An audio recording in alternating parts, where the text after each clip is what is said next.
Hey everybody, it's Miss A, and this is a recap video on rounding using a number line.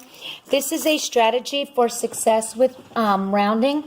It doesn't have to be used, but I did want to put up a video to get a little bit better comprehension of this task.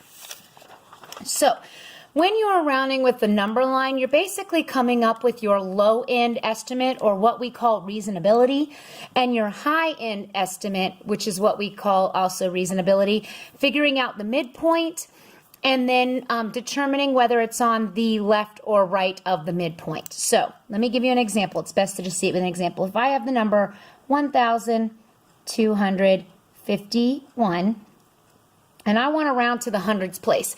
So I draw a line underneath the place value in which I want to round to, because that tells me which number I'm using to determine my low-end estimate and my high-end estimate. My low-end estimate, basically what it says is the place value that I'm rounding to, which is the hundreds. All numbers to the left of the rounded place value will stay the same. So my thousands place will stay 1,000. In the low-end estimate, the rounded place value will also stay the same. And then all place values to the right of the rounded place value become zeros. So my low-end estimate becomes 1,200. Now figuring out my high-end estimate, all numbers to the left of the rounded place value stay the same. The rounded place value digit goes up one digit, so that becomes a 3. And all place values after the rounded place value become zeros. So my low end of my number line is 1,200. My high end of my number line is 1,300.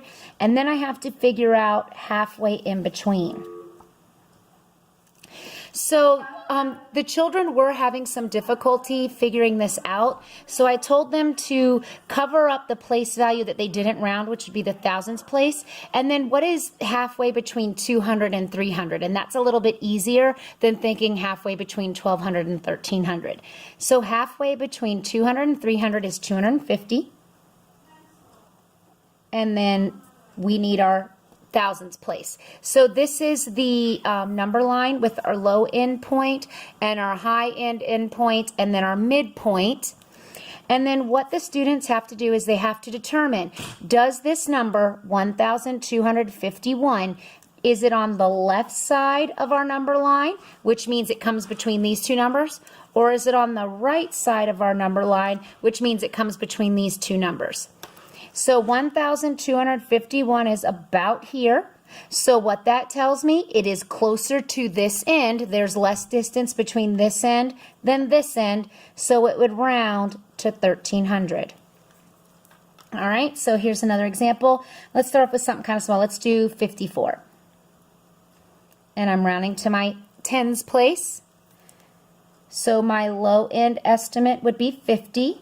Because the underlying place value for the low end stays the same, all place values to the right become zeros. My high end estimate is 60.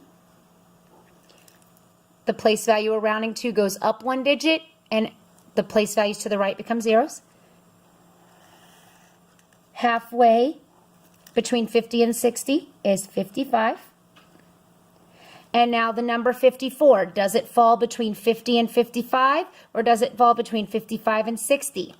Well, 54 is about here, which means it is closer to 50 than it is to 60, so it would round to 50. One more, and then I will give you a couple of extra credit ones on here. 139, rounding to the tens place. So prior to the underlying place value stays the same. Low end, it stays the same. After rounding place, becomes a 0. High end, before rounding place, stays the same. Rounding place goes up one digit, and then a 0 to the right. So halfway between 130 and 140 is 135. Or if you don't look at that, halfway between 30 and 40 is 35, and you put the 1 in there. 139, does it come between these two numbers on the left or these two numbers on the right? And it is All right, here I have 139. I don't know where the video stopped. I've been having some difficulty with my phone. So 130 for the low end would round to 139 would round to 130. The high end would round to 140. Halfway in between 130 and 140 is 135. And then to determine whether 139 falls between 130 and 135 or 135 and 140, here's 139. If I do my jump, I'm closer to 140 than I am if I got to go all the way back to 130. All right. Here are some practice problems. So this is the expectation for this lesson. So the practice and the extra credit should look like this. Should look like the what I just showed you there, extra credit.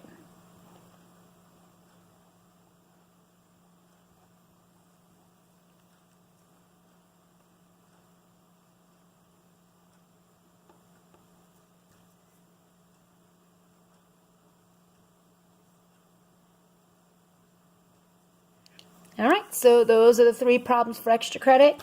Remember, we need a low-end estimate, a high-end estimate, the midpoint,